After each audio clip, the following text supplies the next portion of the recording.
Isang maganda, mapagpala, mapagbiyaya at magka-Diyos po na umaga sa bawat isa. God bless us all. Sa umaga pong ito, salamat sa pagkakataon na ipagaglo po sa atin upang mapakinggan natin ang magandang balita. Napakaganda mga kaibigan na sa paggising po natin sa umaga, makarinig po tayo ng magandang balita. Mayroong isang pangyayari na mayroong bad news para sa isang tao. Subalit yung nagbalita sa kanya, sabi niya, Day, kasi Ilongga po yun. Day, kamusta pamatiyag mo? Kamusta yung pakiramdam mo? Tapos sabi, hindi, high blood kasi ako, tapos diabetes. Sabi niya, kalma ka, uminom ka muna ng tubig, no? So yung pagkatapos siya inom ng tubig, sabi niya, sige, naka-ready na ako, handa na ako. Saka sinabi ang bad news. Subalit sa umagang ito, ang ating mapakinggan ay tinatawag natin na good news. No? So aking babasahin sa Psalms 34, 9-10. Babasahin ko sa English version, NLT, New Living Translation, tapos sa Tagalog naman ay Magandang Balita, Biblia. So nakalagay sa 9, Fear the Lord, you, the godly people. For those who fear Him will have all their needs. Sa 10 naman, even strong young lion sometimes go hungry, but those who trust in the Lord will lack no good things. Sa Tagalog, batakot kayawi kayo na kanyang bayan, ang nakamtan ninyo ang lahat ng bagay.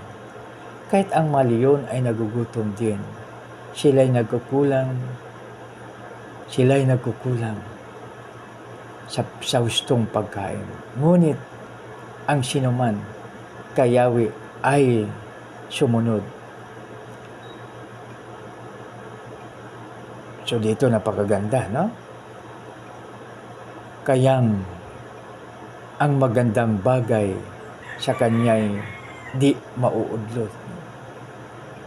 Purinawa ang Diyos sa pagbasa ng kanyang salita, tayo manalangin. Panginoon, maraming salamat po sa umagang ito na ipinagkaloob mo po sa amin upang rinig namin ang magandang balita. Maraming salamat, Panginoon, sa pangalan ni Jesus namin, Panginoon, tagapagligtas. Amen.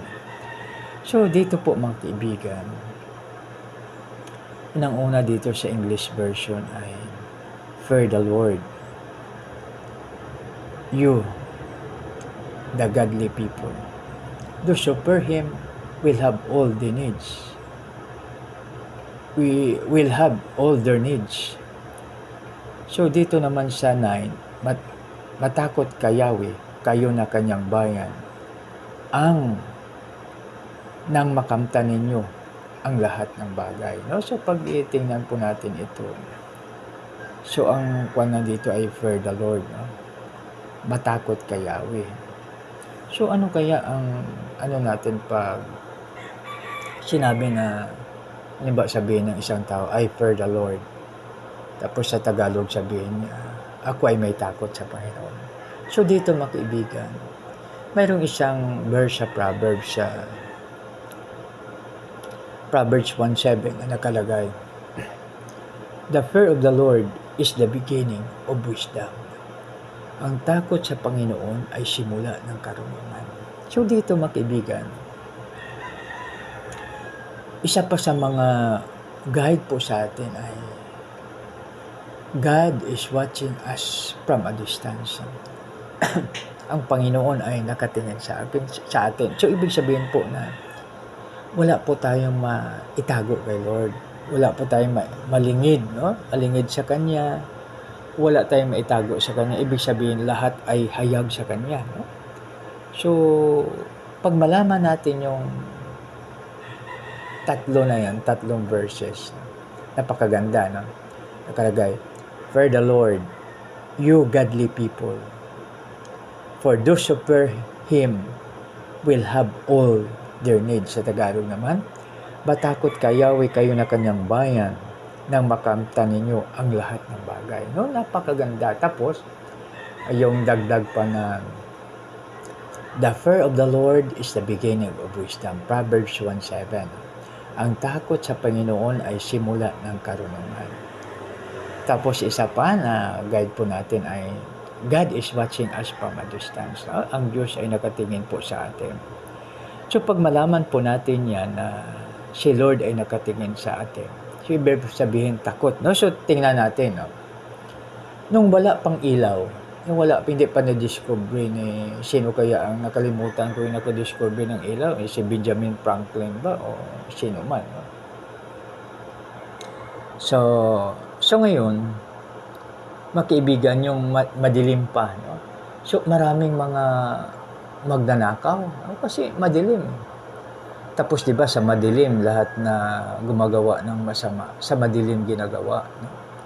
Kaya salamat tayo ngayon dahil diyan sa Kalayaan Road, grabe ang ilaw, no? Kahit saan may ilaw, no? So ibig sabihin na may iwasan ng hindi maganda, no? Dahil sa ilaw, ibig sabihin kitang-kita, no? Kasi kung halimbawa, kita, kasi ito lang yung mga shoplifters halimbawa. So dito sa mga kumukuha ng mga kung anumang bagay sa mga tindahan, o kaya sa makwa, no? Sa mga bawa sa grocery store.